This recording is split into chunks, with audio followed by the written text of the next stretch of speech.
First question है which one of the following is a colligative property, निम्नलिखित में से कौन एक कॉलिगेटिव प्रॉपर्टी है। ठीक है, which of the following is a colligative property. तो बताओ, viscosity, surface tension, refractive index या ऑस्मोटिक प्रेशर। आप सबको मालूम है कॉलिगेटिव प्रॉपर्टी हम लोग पढ़े थे। कॉलिगेटिव प्रॉपर्टी कितने होते हैं? 4 होते हैं। पहला होता है relative lowering in vapour pressure, ठीक है। दूसरा है आपका elevation in boiling point temperature. तीसरा है डिप्रेशन इन फ्रीजिंग पॉइंट और चौथा होता है ऑस्मोटिक प्रेशर, ठीक है, ऑस्मोटिक प्रेशर। तो इसमें क्वेश्चन हमसे पूछा गया कि which of the following is a colligative property. तो कॉलिगेटिव प्रॉपर्टी इसमें कौन होगा? ऑस्मोटिक प्रेशर, ठीक है। क्लियर, कोई दिक्कत? चलो, तो चारों कॉलिगेटिव प्रॉपर्टी का नाम याद रखना। देखो, in comparison to in comparison to 0.01 molar solution of glucose. देखो, ग्लूकोज क्या होता है? ग्लूकोज होता है C6H12O6 और दूसरा है MgCl2, ठीक है। तो पूछ रहा है कि the depression in freezing point यानी डेल्टा टीएफ, आपको मालूम होगा डिप्रेशन इन फ्रीजिंग पॉइंट क्या होता है? Delta TF. तो डेल्टा टीएफ इक्वल टू होगा I into KF into M, ठीक है। पूछ रहा है कि इन दोनों का कंपैरिजन करके बताओ किसका कितना होगा। तो देखो, इसके लिए I का वैल्यू यानी क्वांटम फैक्टर कितना होगा? 1 होगा, क्योंकि नॉन इलेक्ट्रोलाइट है। ग्लूकोज टूटेगा नहीं केटायन और एनायन में, बट MgCl2 का I इक्वल टू कितना होगा? 3 होगा। कितना होगा? 3 होगा, क्योंकि ये टूटने वाला ही। यहाँ से एक मैग्नीशियम आयन मिलेगा आपको प्लस 2 क्लोरीन आयन मिलने वाला है, तो टोटल आयन कितना? 3 हो गया। तो I करोगे तो इसके तुलना में MgCl2 का 3 गुना कॉलिगेटिव प्रॉपर्टी होगा। तो यहाँ पे answer same, about twice, about 3 times, about 6 times, इतना हो जाएगा, अबाउट 3 टाइम्स होगा, लगभग 3 गुना हो जाएगा, ठीक है। तो 3 गुना हो जाएगा। ध्यान रखना, कोई भी कॉलिगेटिव प्रॉपर्टी जैसे delta TB equal to I into KB into M।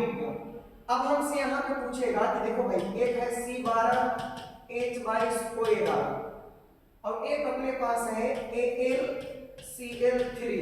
अब दोनों का बताओ इक्वल होगा कि किसी का ज्यादा होगा कि किसी का कम होगा? आप समझो, ये नॉन इलेक्ट्रोलाइट है। ग्लूकोज क्या है? ग्लूकोज है हमारा नॉन इलेक्ट्रोलाइट, इसके लिए I का वैल्यू 1 होगा क्योंकि ये टूटेगा नहीं। लेकिन AlCl3 टूटेगा, यहाँ पे एक एल्युमिनियम आयन मिलेगा प्लस 3 क्लोरीन आयन मिलेगा, तो टोटल आयन कितना हो गया? 4। तो यहाँ पे I क्वांटम फैक्टर का वैल्यू 4 होगा, यानी इसका कोई भी कॉलिगेटिव प्रॉपर्टी का मान, कोई भी कॉलिगेटिव प्रॉपर्टी का मान AlCl3 का सुक्रोज का ग्लूकोज के 4 गुना होगा। कितना होगा? 4 गुना। तो इस तरह का क्वेश्चन आएगा तो आप पहले क्वांटम फैक्टर कैलकुलेट करना, उसके बाद देखना। आई होप यहाँ पे कोई दिक्कत नहीं होगा। चलो, नेक्स्ट क्वेश्चन है the quantum factor for CaNO3 के होल ट्वाइस है, ठीक है। तो देखो, पूरा आ रहा है ना, CaNO3 का होल ट्वाइस है। तो इसको डिसोसिएट करो पहले, इलेक्ट्रोलाइट है, मेटल और नॉन मेटल आयनिक कंपाउंड है, तो डिसोसिएट करो तो यहाँ पे मिलने वाला है Ca2+, ठीक है। और NO3 जो है, NO3 ये कितने हैं? 2, और दोनों पे क्या होगा? माइनस होगा। तो टोटल आयन हो गया I equal to 3, I equal to कितना हो गया? 3 हो गया। तो यहाँ पे क्वांटम फैक्टर का मान कितना होगा? 3, ठीक है। क्वांटम फैक्टर कितना होगा? 3 होगा। सिंपली आपको आयन को डिसोसिएट कर लेना है और उसके बाद आपका आंसर मिल जाएगा, ठीक है। Which is not affected by temperature। देखो, सब एग्जाम में पहले का पूछा हुआ सवाल है, प्रीवियस ईयर है, तो आगे भी आ सकता है। Which is not affected by temperature। देखो, which is अफेक्टेड बाय, तो मच्छर पढ़ा रहा है तो इसको मार दो साला, ये मच्छर आदमी से नहीं पिटाता है। इधर which is not affected by temperature, कौन टेम्परेचर के द्वारा इफेक्ट नहीं होता है, तो आप ध्यान रखो। देखो जिसमें मास का यूज होता है वो टेम्परेचर के द्वारा इफेक्ट नहीं होगा, जैसे मोलिलिटी, उसके बाद मोल फ्रिक्शन, उसके बाद मास परसेंट, ठीक है। इस सब पे टेम्परेचर का कोई प्रभाव, यहाँ पे टेम्परेचर का कोई प्रभाव नहीं पड़ता, ठीक है। लेकिन नॉर्मेलिटी, मोलेरिटी, ठीक है, उसके बाद आपका हो गया फॉर्मेलिटी, इसमें वॉल्यूम को कंसीडर किया जाता है। और जानते हो टेम्परेचर बढ़ाएंगे तो वॉल्यूम बढ़ेगा, तो इस टर्म क्या हो जाएगा, घटेगा। तो कौन टेम्परेचर के द्वारा प्रभावित नहीं होगा इसमें, तो आपका आंसर हो जाएगा मोलेलिटी पे टेम्परेचर का कोई प्रभाव नहीं पड़ता है, ठीक। नेक्स्ट क्वेश्चन देखो, molality is expressed in, molality, देखो मोलेलिटी क्या होता है, मोलेलिटी इक्वल टू होता है number of mole of solute by weight of solvent in KG. तो नंबर ऑफ मोल का यूनिट क्या होगा, मोल, और वेट का क्या होगा, केजी, तो मोल पर केजी। तो इसका आंसर हो जाएगा मोल पर केजी, ठीक है, मोल पर केजी। वही अगर मोलेरिटी आपसे पूछता, मोलेरिटी, तो आपको बताना होगा मोल पर लीटर।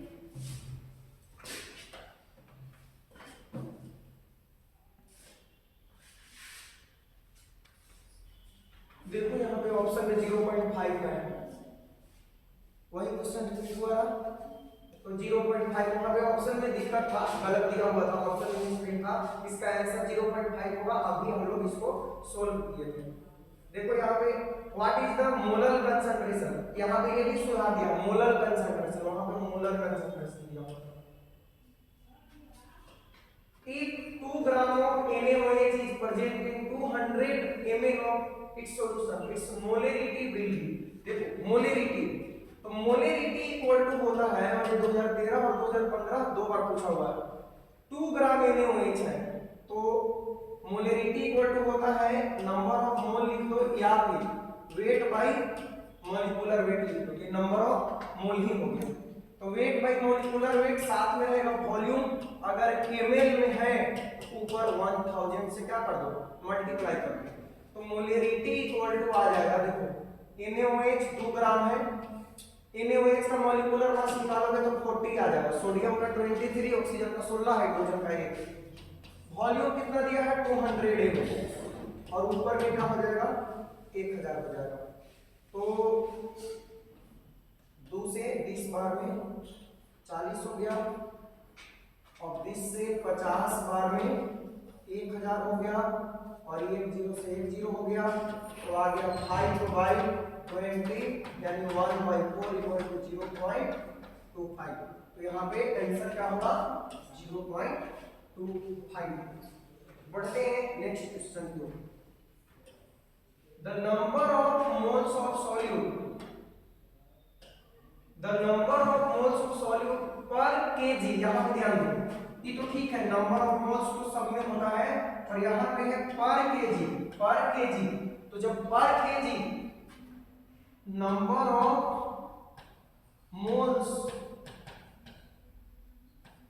पर केजी रहे ना, तो आपको आंसर देना है मोलेलिटी, और number of moles per litre अगर दिया है, पर लीटर दिया है, तब आंसर देना है मोलेरिटी, और अगर नंबर ऑफ ग्राम इक्विवेलेंट पर लीटर रहे, तब आपको आंसर देना है नॉर्मेलिटी, नॉर्मेलिटी, ठीक है। तो यहाँ पे है number of moles of solute per KG of solvent, तो पर केजी में क्या होगा, मोलैलिटी हो जाएगा। तो नेक्स्ट क्वेश्चन का आंसर है molality. What which of the following concentration factor is affected by change in temperature, affected by यानी क्वेश्चन चेंज है यहाँ पे, पहले जैसा नहीं है, बोल रहा है कौन सा ऐसा है जो टेम्परेचर के द्वारा प्रभावित होगा। देखो मोलैलिटी नहीं होगा, टेम्परेचर का कोई इफेक्ट नहीं, मोल फ्रैक्शन नहीं, तो कौन होगा, मोलैलिटी पे वॉल्यूम होता है और वॉल्यूम टेम्परेचर के द्वारा प्रभावित होता है, तो इसका आंसर होगा molality. increasing the temperature of an aqueous solution will cause, temperature बढ़ाएंगे तो क्या होगा, तो देखो किसके बारे में बात कर रहा है, molality, mole fraction, increasing percentage weight by weight. पहली बात कि टेम्परेचर से दो चीज पे तो प्रभाव ही नहीं पड़ेगा। देखो increasing the temperature of an aqueous solution will cause, देखो टेम्परेचर का सबसे पहले मोलैलिटी पे कोई प्रभाव नहीं पड़ता है, मोल फ्रैक्शन पे कोई प्रभाव नहीं पड़ता है, मास परसेंट पे कोई प्रभाव नहीं पड़ता। तो अब बच गया क्या, मोलैलिटी। तो हम ऐसे भी डायरेक्टली आंसर दे सकते थे, लेकिन पूछ रहा है कि डिक्रीज इंक्रीज दिया है। इसको जानने के लिए आप देखिए, हम जानते हैं मोलैलिटी इक्वल टू होता है नंबर ऑफ मोल बटा वॉल्यूम ऑफ सॉल्यूशन। अब बताओ टेम्परेचर बढ़ाओगे तो वॉल्यूम भी क्या होगा, बढ़ेगा। टेम्परेचर बढ़ाएंगे तो फैलेगा लिक्विड, वॉल्यूम बढ़ेगा, वॉल्यूम बढ़ेगा तो वॉल्यूम नीचे है, वॉल्यूम बढ़ेगा तो मोलैलिटी क्या होगा, डिक्रीज करेगा, यानी डिक्रीज इन मोलैलिटी। तो ऑप्शन ए होगा इसका। नेक्स्ट क्वेश्चन देखो,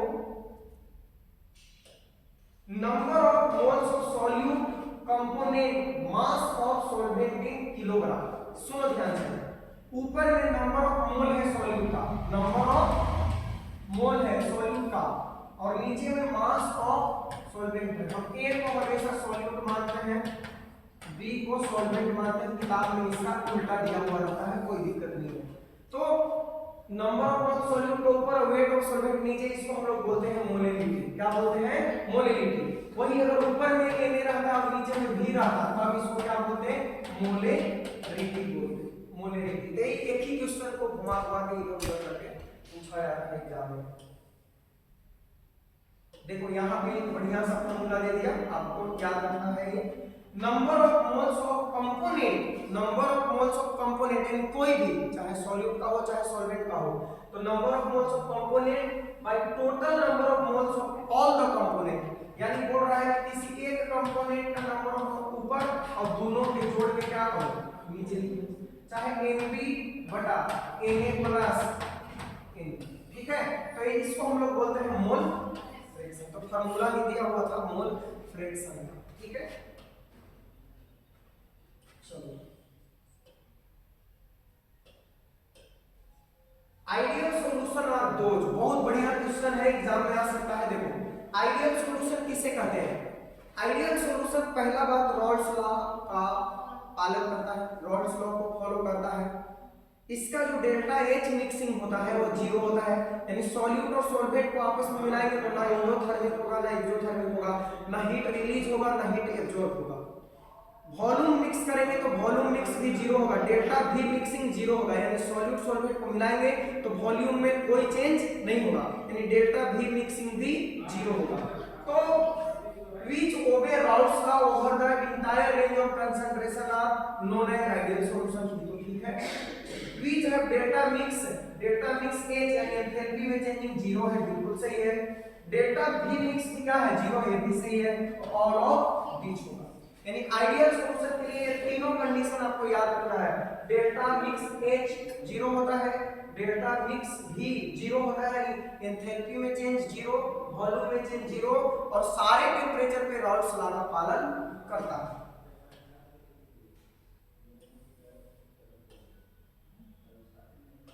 Which of the following is the property of ideal solution, इनमें से कौन आइडियल सॉल्यूशन का, तो वही है obey Raoult's law, does not obey Raoult's law. तो क्या होगा आइडियल सॉल्यूशन का, obey Raoult's law. Next question, maximum amount of a solid solute that can be dissolved in a specified amount of a given liquid solvent does not depend upon temperature, nature of solute, pressure, nature of solvent. Temperature, nature of solute, pressure, nature of solvent. ठीक है, solid solute ध्यान दो, यहाँ पे शब्द पे ध्यान दो। कैसा सॉल्यूट है? जब सॉलिड है, सॉलिड है तो सॉलिड है तो इसमें प्रेशर का कोई प्रभाव नहीं पड़ेगा, दाब का, क्योंकि सॉलिड में कंस्टिट्यूएंट पार्टिकल बहुत क्लोजली पैक्ड होते हैं, तो इंटरमोलिकुलर स्पेस होता नहीं है। इंटरमोलिकुलर स्पेस नहीं होगा तो आप उसको कंप्रेस नहीं कर सकते, इसीलिए किसका प्रभाव नहीं पड़ेगा? तो प्रेशर का प्रभाव नहीं पड़ेगा। आपका प्रेशर से देखो, हम बताए भी थे कि लिक्विड लिक्विड सॉल्यूशन और लिक्विड गैस सॉल्यूशन जो है, प्रेशर बढ़ाओगे तो सोलबिलिटी बढ़ेगा। जितना ज्यादा प्रेशर, जैसे गैस को घुलाना है वाटर में, तो वाटर में CO2 घुलाते हैं ना कोल्ड ड्रिंक्स बनाने के लिए, तो बोतल को हाई प्रेशर पे बंद किया जाता है। जितना ज्यादा प्रेशर दोगे उतना ज्यादा CO2 गैस उसमें घुलाया जा सकता है। हेनरी टेलर का एप्लीकेशन भी है। और टेम्परेचर पे प्रभाव पड़ेगा, बिल्कुल पड़ेगा। जितना ज्यादा टेम्परेचर बढ़ाएंगे उतना जल्दी घुल जाएगा, ज्यादा घुल जाएगा। नेचर ऑफ सॉल्यूट पे डिपेंड करेगा कि कैसा है, ज्यादा कठोर वाला है कि जल्दी से घुलने वाला है, डिपेंड करता है। और नेचर ऑफ सॉल्वेंट पे तो करेगा ही करेगा कि पोलर में घुला रहे हो कि नॉन पोलर में, नहीं करेगा तो सिर्फ प्रेशर पे, क्योंकि सॉलिड का प्रेशर से कोई लेना नहीं। देखो, Which of the following is a non colligative property, मतलब colligative property नहीं है, ठीक है। तो डिप्रेशन इन फ्रीजिंग पॉइंट है, इलेवेशन इन बॉइलिंग पॉइंट है colligative property, relative lowering in vapour pressure अभी बताया शुरू में ये भी है। तो यहाँ पे ऑप्टिकल एक्टिविटी जो है वो आपका colligative property नहीं है, इसके जगह क्या होना चाहिए था? ऑस्मोटिक प्रेशर, ऑस्मोटिक प्रेशर होना चाहिए था। अच्छा, अभी यहीं पे एक का फॉर्मूला भी हम डिस्कस कर देते हैं, देखो ध्यान से।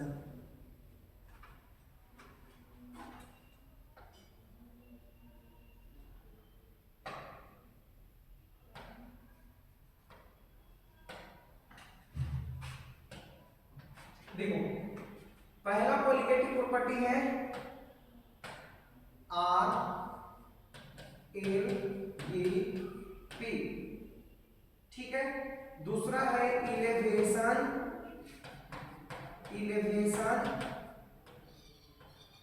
इन बॉइलिंग पॉइंट, तीसरा है डिप्रेशन इन फ्रीजिंग पॉइंट, और चौथा है ऑस्मोटिक प्रेशर। सबका फॉर्मूला देखो, RLBP का होता है P not minus PS by P not equal to mole fraction of solute. फिर elevation in boiling point delta TB equal to याद रखना KB into M। Elevation in freezing point delta TM equal to KF into M। और osmotic pressure का होता है pi equal to CRT। और ये सब किसके लिए है? नॉन इलेक्ट्रोलाइट के लिए, नॉन इलेक्ट्रोलाइट और नॉन इलेक्ट्रोलाइट और नॉन इलेक्ट्रोलाइट। अगर इसमें इलेक्ट्रोलाइट आ गया तो फिर हमको ऐड करना पड़ेगा add I, quantum factor for electrolyte. कोई एसिड आ गया, कोई बेस आ गया, तो उसके लिए हर जगह, जैसे यहाँ पे x से था तो I into x से होगा, KBM है तो I into KB into M होगा, KF है तो I into KF into M होगा, और CRT है तो I into CRT होगा। ये क्या है? मोल फ्रैक्शन है सॉल्यूट का। KB को हम लोग बोलते हैं इबुलियोस्कोपिक कांस्टेंट, और इसका यूनिट पूछा जाता है केल्विन केजी पर मोल होता है, पूछा जाता है एग्जाम में। केबी का यूनिट क्या होता है? तो केल्विन केजी पर मोल। फिर केएफ इनटू एम, एम क्या है? एम है मोलेलिटी, एम दोनों जगह पे क्या है? मोलेलिटी। केएफ का भी यूनिट यही होता है केल्विन केजी पर मोल। सी है कंसंट्रेशन, यानी कह सकते हो molarity. R gas constant 0.082 1 litre हीलियम पर केल्विन पर मोल, और टी है टेंपरेचर। ठीक है, तो ये चारों क्वालिटेटिव प्रॉपर्टी है, एक बार ध्यान रखना इसका। चलो आगे बढ़ते हैं। Which of the following is a colligative property of solution? देखो 2020 में पूछा है, तो ऑस्मोटिक प्रेशर है, बाकी इसमें surface tension, conductivity, half life period, ये सब colligative property नहीं है। आगे देखो, Colligative property of the solutions are those properties which depend on, बहुत बढ़िया सवाल है। Colligative property वैसे प्रॉपर्टी होते हैं जो नंबर ऑफ सॉल्यूट पार्टिकल पे डिपेंड करते हैं, यानी number of solute particle. Nature रहेगा तो नहीं, नेचर पे डिपेंड नहीं करते। और कॉलिगेटिव प्रॉपर्टी सिर्फ और सिर्फ सॉल्यूट के नंबर ऑफ पार्टिकल पर डिपेंड करता है, सॉल्वेंट का भी नंबर ऑफ पार्टिकल पर डिपेंड नहीं करता, ना ही सॉल्यूट सॉल्वेंट के नेचर पे डिपेंड करता है। तो सिर्फ इसका आंसर क्या होगा? शेप ऑफ पार्टिकल बिल्कुल नहीं, नेचर बिल्कुल नहीं, नेचर पे नहीं डिपेंड करता, नेचर पे नहीं डिपेंड करता, ओनली नंबर पे डिपेंड करता है, वो भी इसका सॉल्यूट का। तो नंबर ऑफ द पार्टिकल पे डिपेंड करता है, तो उसको हम लोग बोलते हैं कॉलिगेटिव प्रॉपर्टी। देखो colligative properties are observed when, कब ऑब्जर्व किया जाता है? देखो कॉलिगेटिव प्रॉपर्टी ऑब्जर्व करने के लिए सबसे पहले तो सॉल्यूशन को कैसा होना चाहिए? डाइल्यूट सॉल्यूशन होना चाहिए। कैसा सॉल्यूशन होना चाहिए? पहला कंडीशन तो यही है कि डाइल्यूट सॉल्यूशन होना चाहिए, ठीक है। तो यहाँ पे जो दिया हुआ है non volatile solid is dissolved in A volatile liquid, यानी नॉन वोलेटाइल सॉलिड होना चाहिए तभी कॉलिगेटिव प्रॉपर्टी होगा, ठीक है। दूसरा, a non-volatile liquid is dissolved in another volatile liquid, a gas is dissolved in non-volatile liquid, a volatile liquid is dissolved in another volatile liquid। और यहाँ पे देखो इतना सारा ऑप्शन जो है वो बनाया है, इसको देखते हैं, छोटा करते हैं, इससे छोटा ही होगा भी नहीं, अच्छा होगा। देखो option 1 only, 1 and 4 both, 2 and 3 both, 1 and 2 both, यानी दो दो बोथ का कॉम्बिनेशन बनाया है। देखो कि non volatile solid is dissolved in A volatile liquid, ये तो सही है, ये होगा, क्योंकि जैसे हम लोग शुगर मिलाते हैं पानी में, तो शुगर हो गया नॉन वोलेटाइल, पानी हो गया वोलेटाइल, वाटर वोलेटाइल, वोलेटाइल मतलब जिसका वेपर बन सके, तो वाटर वोलेटाइल है और शुगर, तो उसके लिए हम लोग कॉलिगेटिव प्रॉपर्टी निकालते हैं, कोई दिक्कत नहीं है, ठीक है। A non volatile liquid is dissolved in another volatile liquid, a non volatile liquid नहीं, ये सॉल्यूशन नहीं बनेगा, ये सॉल्यूशन बनेगा ही नहीं। नॉन वोलेटाइल लिक्विड है और दूसरा वोलेटाइल लिक्विड है, तो यहाँ पे सॉल्यूशन नहीं बनेगा, हेटेरोजेनियस बन जाएगा। सॉल्यूशन जो होता है होमोजेनियस मिक्सचर होता है। A gas is dissolved in a non-volatile liquid, तो गैस के लिए भी हम लोग कॉलिगेटिव प्रॉपर्टी का बात नहीं करते हैं, ठीक है। तो ये volatile liquid is dissolved in another volatile liquid, तो ये हो जाएगा, यानी हमारा ऑप्शन 1 है और है कहीं पे बी, ऑप्शन बी हो जाएगा, तो ये हमारा आंसर होगा। चलो बड़ा करूंगा,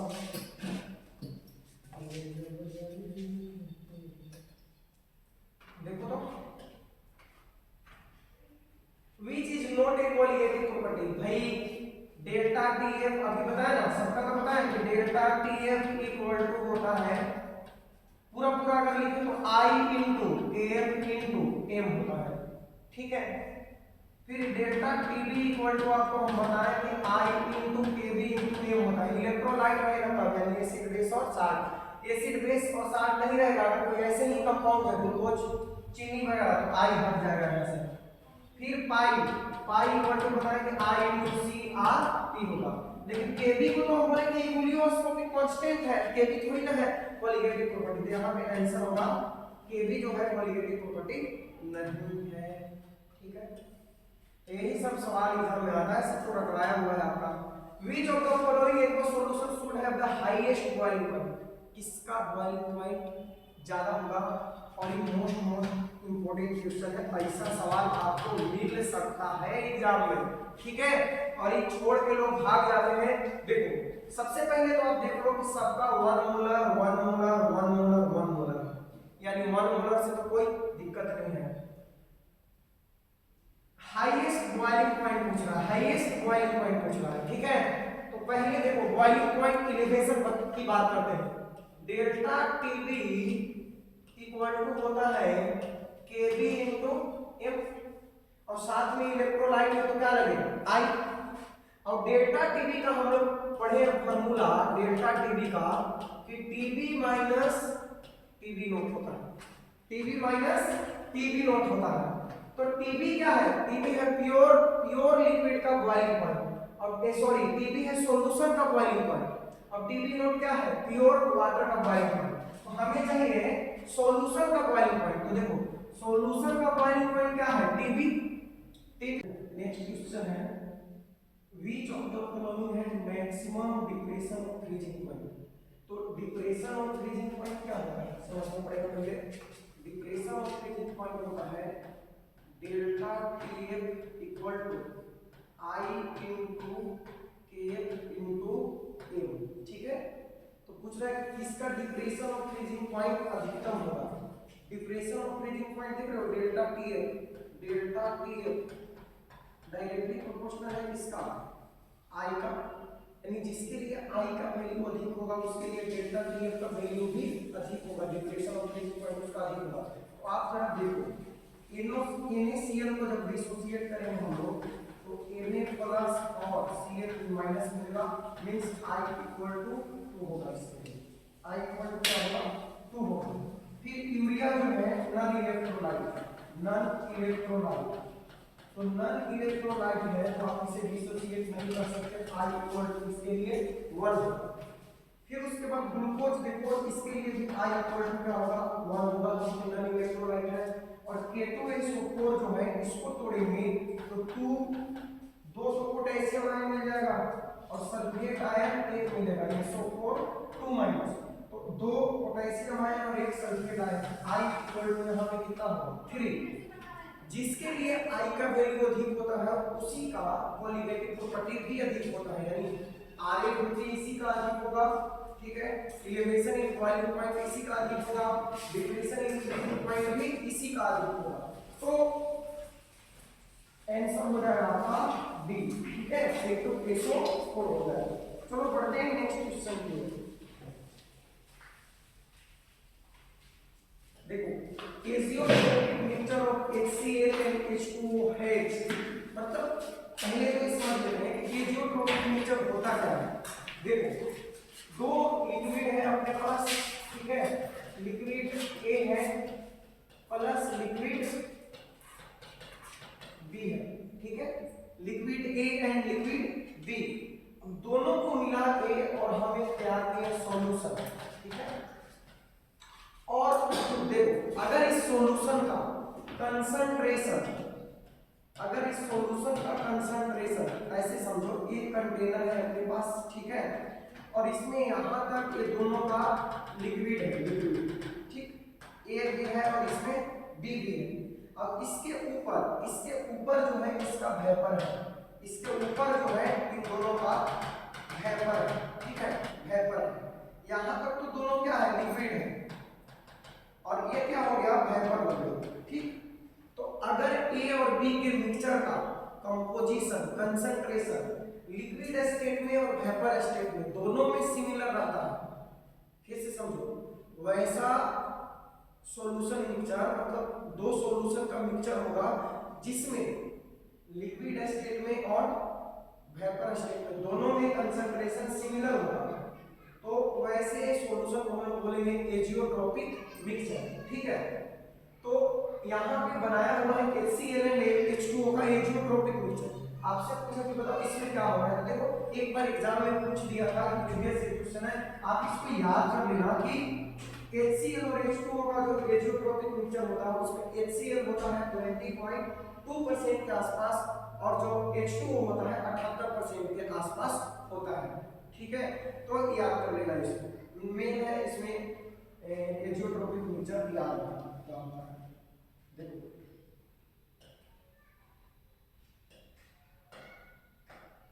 the boiling point of water decreases at high mountains because, देखो 2020 में पूछा हुआ है question, boiling point of water decreases at high mountains because, तो ऊंचे पहाड़ों पर वाटर का बॉइलिंग पॉइंट क्यों कम हो जाता है? तो हम जानते हैं कि ऊपर में क्या होता है कि एटमॉस्फेरिक प्रेशर कम हो जाता है।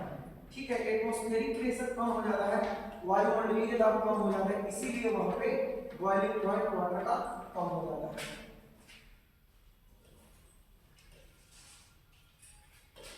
नेक्स्ट क्वेश्चन देखो, which of the following equations represent osmotic pressure. तो ऑस्मोटिक प्रेशर के हम जानते हैं पाई इक्वल टू होता है सी आर टी। तो पाई को यहाँ पे पी से रिप्रेजेंट किया है तो P equal to C R T हो जाएगा। ठीक है, नेक्स्ट क्वेश्चन है by osmosis semi permeable membrane SPM allows to pass. तो देखो ऑस्मोसिस में ऑस्मोसिस के लिए semi permeable membrane must required, यानी जो अर्धपारगम्य झिल्ली होता है, ठीक है, जिससे सिर्फ सोल्वेंट के मॉलिक्यूल पास हो सकते हैं। सिर्फ और सिर्फ किसके मॉलिक्यूल पास होंगे? सोल्वेंट के मॉलिक्यूल पास होंगे, इससे सॉल्यूट के मॉलिक्यूल पास नहीं होते हैं। तो सेमी परमिएबल मेम्ब्रेन बोलेगा तो ओनली सोल्वेंट मॉलिक्यूल कैन पास, और कुछ पास नहीं होता है इससे। ठीक है, नेक्स्ट क्वेश्चन देखो, of the following 0.10 molar aqueous solutions which one will exhibit the largest freezing point depression। देखो क्या पूछ रहा है, लार्जेस्ट फ्रीजिंग पॉइंट डिप्रेशन, यानी डिप्रेशन में फ्रीजिंग पॉइंट में डिप्रेशन जो है मैक्सिमम होना चाहिए। तो डिप्रेशन इन फ्रीजिंग पॉइंट का होता है बच्चों delta TF equal to I into K into M. Cryoscopic constant है, एम मोलेलिटी है, और आई को हम लोग बोलते हैं वार्म फैक्टर। तो देख रहे हो आप कि डेल्टा टीएफ जो है वो डायरेक्टली प्रोपोर्शनल है आई का, क्योंकि आई एक होगा तो एक गुना होगा, दो होगा तो गुना हो जाएगा। तो अब देखो कि आई का वैल्यू किसके लिए अधिक होगा, तो अभी अभी इसको हम तोड़े थे K2SO4 को तोड़ोगे तो 2 को तो पोटेशियम मिल जाएगा और 1 को सल्फेट आयन मिलेगा, यानी I इक्वल टू कितना हो जाएगा 3। KCl को तोड़ोगे तो 1 K+ और 1 Cl-, तो I इक्वल टू कितना हो जाएगा 2। Al2SO4 का हल था, देखो एल्युमिनियम आयन 2 को मिलेगा और सल्फेट आयन कितना मिलेगा 3 को मिलेगा, तो 3 2 5, तो इसके लिए I का वैल्यू कितना होगा 5। और C6H12O6 की ग्लूकोज है, ग्लूकोज नॉन इलेक्ट्रोलाइट है, इसके लिए I का वैल्यू कितना होगा 1। तो इस हिसाब से सबसे ज्यादा I का वैल्यू B का है, तो सबसे ज्यादा डिप्रेशन इन फ्रीजिंग पॉइंट किसका होगा B का होगा। लेकिन ध्यान रखना कि डिप्रेशन इन फ्रीजिंग पॉइंट पूछेगा कभी उसका होगा, अगर बोल दिया कि सॉल्यूशन का फ्रीजिंग पॉइंट किसका अधिक होगा, तो आपको पता है कि डेल्टा टीएफ इक्वल टू होता है टीएफ नॉट माइनस टीएफ। ये प्योर सॉल्वेंट का है, सॉल्यूशन का है, हमको सॉल्यूशन का चाहिए, तो टीएफ इक्वल टू हो जाएगा TF not minus delta TF. तो समझो यहाँ पे जिसके लिए डेल्टा टीएफ ज्यादा होगा उसके लिए फ्रीजिंग पॉइंट कम होगा। तो अगर फ्रीजिंग पॉइंट पूछता तो इसमें सबसे ज्यादा किसका फ्रीजिंग पॉइंट होता, ग्लूकोज के सॉल्यूशन का होता, क्योंकि फ्रीजिंग पॉइंट में डेल्टा टीएफ घटाना है और आई का वैल्यू जितना ज्यादा रहेगा डेल्टा टीएफ का वैल्यू उतना ही अधिक होगा। तो यहाँ पे डिप्रेशन इन फ्रीजिंग पॉइंट पूछा है, कॉलिगेटिव प्रॉपर्टी चारों के चारों आई के बढ़ने से बढ़ते हैं, पिछला क्वेश्चन में भी डिस्कस किए थे। आइसोटोनिक सॉल्यूशन क्या होता है, देखो 3 टॉनिक बताए थे हम आपको, पीपी के बता दिया गया है लोग, एक था हाइपरटोनिक, एक था हाइपोटोनिक और एक था आइसोटोनिक। ठीक है, सुबह दोबारा शाम इकट्ठे। तो हाइपरटोनिक क्या था कि दो ऐसे सॉल्यूशन जिसमें से एक का जो ऑस्मोटिक प्रेशर है वो ज्यादा है तो उसको हम लोग बोलते हैं हाइपरटोनिक, यानी जिसका ज्यादा होता है ना उसको हाइपरटोनिक बोलते हैं। क्या ज्यादा होता है ऑस्मोटिक प्रेशर, तो जिसका ऑस्मोटिक प्रेशर ज्यादा होगा वो हाइपरटोनिक, जिसका ऑस्मोटिक प्रेशर कम होगा वो हाइपोटोनिक। और दो सॉल्यूशन का ऑस्मोटिक प्रेशर अगर इक्वल है आपस में तो उसको हम लोग बोलते हैं आइसोटोनिक। तो बोल रहा आइसोटोनिक सॉल्यूशन है सेम, तो देखो आइसोटोनिक सॉल्यूशन का सेम क्या होना चाहिए, आइसोटोनिक सॉल्यूशन का सेम होना चाहिए ऑस्मोटिक प्रेशर। पहली बात तो याद रखना ऑस्मोटिक प्रेशर, ठीक है, पहला कंडीशन ये है कि ऑस्मोटिक प्रेशर सेम होना चाहिए। ऑस्मोटिक प्रेशर क्या, चारों के चारों कॉलिगेटिव प्रॉपर्टी क्या होना चाहिए, सेम होना चाहिए। ठीक है, अच्छा और क्या सेम होना चाहिए, तो अगर टेम्परेचर सेम है, टेम्परेचर अगर कांस्टेंट है तो मोलर कंसंट्रेशन जो है मोलर कंसंट्रेशन भी सेम होना चाहिए। टेम्परेचर कांस्टेंट है तो इसका मोलर कंसंट्रेशन यानी कंसंट्रेशन भी सेम होना चाहिए। देखो पाई इक्वल टू होता है CR3, तो R तो कांस्टेंट है, अगर हम टेम्परेचर भी कांस्टेंट कर दिए तो खाली C बचा। तो अगर C दोनों का C1 और C2 आपस में बराबर है तो π1 और π2 भी आपस में क्या होगा, बराबर होगा। तो इस हिसाब से मोलर कंसंट्रेशन इसका हो जाएगा यहाँ पे आंसर। कि ऑस्मोटिक प्रेशर आइसोटोनिक है तो ऑस्मोटिक प्रेशर सेम है, ऑस्मोटिक प्रेशर सेम है तो उसका मोलर कंसंट्रेशन क्या होगा, सेम होगा एट कांस्टेंट टेंपरेचर। नेक्स्ट देखो, which of the following unit is useful in relating concentration of solution with its vapor pressure। देखो relating concentration of solution with vapor pressure यानी एक ऐसा, इसमें से चारों में से टर्म ऐसा बताओ, mole fraction, ppm, mass fraction, molality, जिसका यूज हम करते हैं वेपर प्रेशर ज्ञात करने के लिए। तो आपको याद होगा P naught minus P S by P naught equal to होता है सॉल्यूट का मोल फ्रैक्शन, सॉल्यूट का मोल फ्रैक्शन, मोल फ्रैक्शन किसका है, सॉल्यूट का। तो कौन रिलेटेड है वेपर प्रेशर से, आपका मोल फ्रैक्शन रिलेटेड, सॉल्यूट का मोल फ्रैक्शन वेपर प्रेशर से रिलेटेड है। Next, the osmotic pressure of 1 molar solution at 27 degree Celsius. देखो पाई इक्वल टू होता है CRT, तो C कितना है, 1 मोलर है, मोलरिटी कितना है, 1 है, ठीक है। R का वैल्यू 0.08 to 1 और टेम्परेचर कितना 27 डिग्री सेल्सियस को केल्विन में चेंज कर लो तो 27 प्लस 200 कितना हो गया, 300 केल्विन। यहाँ पे 300 रख दो और मल्टीप्लाई कर दो, 3 6 और 2 4, ठीक है। और 002 और 4 के बाद डेसिमल दे दो 24.6, तो ऑप्शन बी हो जाएगा, ठीक है। Pi equal to CRT, C क्या है, C है मोलरिटी, C मोलरिटी है, मोलरिटी क्या है, which has highest boiling point under 1 atm pressure. Boiling point highest होना चाहिए। देखो जिसके लिए I का वैल्यू बड़ा होगा उसका इलेवेशन इन बॉइलिंग पॉइंट, देखो क्या क्या बढ़ता है और क्या क्या घटता है वो सब कुछ हम बता देते हैं यहाँ पे, ध्यान दो। देखो delta TB, delta TB equal to होता है I into KB into M, delta TF equal to होता है I into KF into M, और पाई इक्वल टू होता है I CRT। तो पहली बात कि I अगर बढ़ेगा देन I का वैल्यू अधिक होगा तो क्या क्या अधिक होगा, देख रहे हो ना, हर साल मतलब रिपीट हो रहा है क्वेश्चन इस तरीके का कि किसका बॉइलिंग पॉइंट ज्यादा होगा, किसका एलिवेशन इन बॉइलिंग पॉइंट ज्यादा होगा। तो देखो I बढ़ेगा तो सॉल्यूशन की बात कर रहे हैं, सॉल्यूशन की बात कर रहे हैं, बॉइलिंग पॉइंट बढ़ेगा, ठीक है। Elevation in boiling point, elevation in boiling point भी बढ़ेगा, यानी बॉइलिंग पॉइंट भी बढ़ेगा और इलेवेशन इन बॉइलिंग पॉइंट भी बढ़ेगा। किसके बढ़ने से, I के बढ़ने से, यानी जिसके लिए I का मान अधिक होगा उसका बॉइलिंग पॉइंट भी अधिक होगा, उसका इलेवेशन इन बॉइलिंग पॉइंट भी अधिक होगा, ठीक है।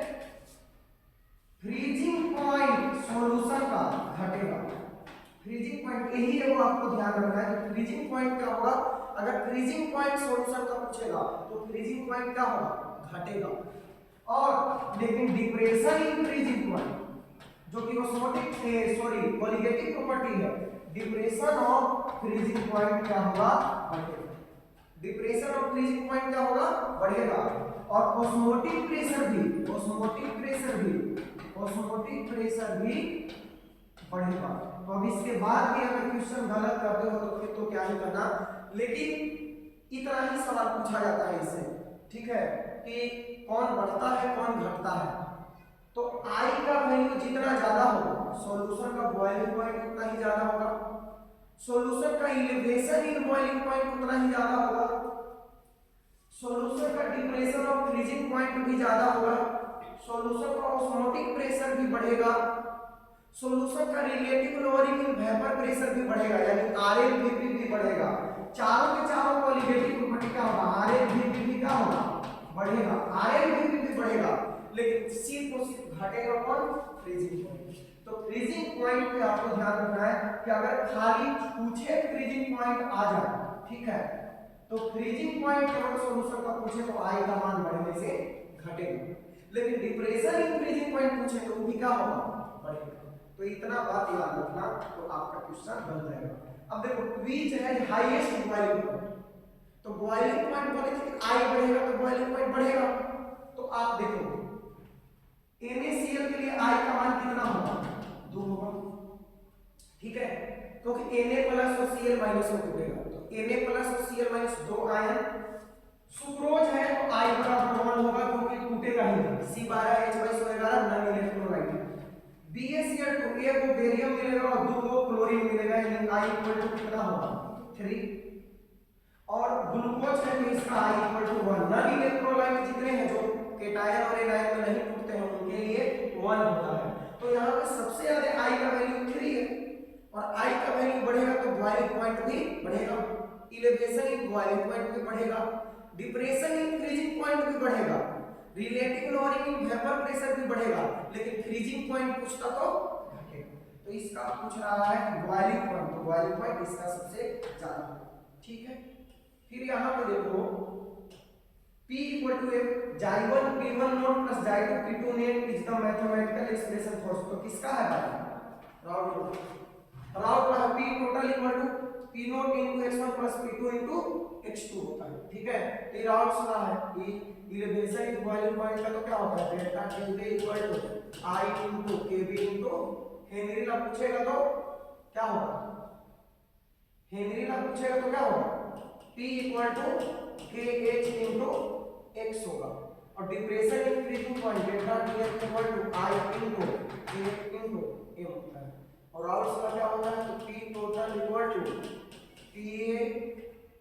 TA naught into HA plus PB naught into x, ठीक है।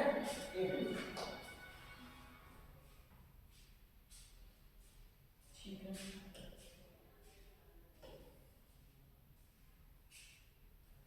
देखो the unit of ebullioscopic constant, देखो पहले जो क्वेश्चन करवा रहे थे उसमें हम इसका यूनिट बताए थे, इबुलियो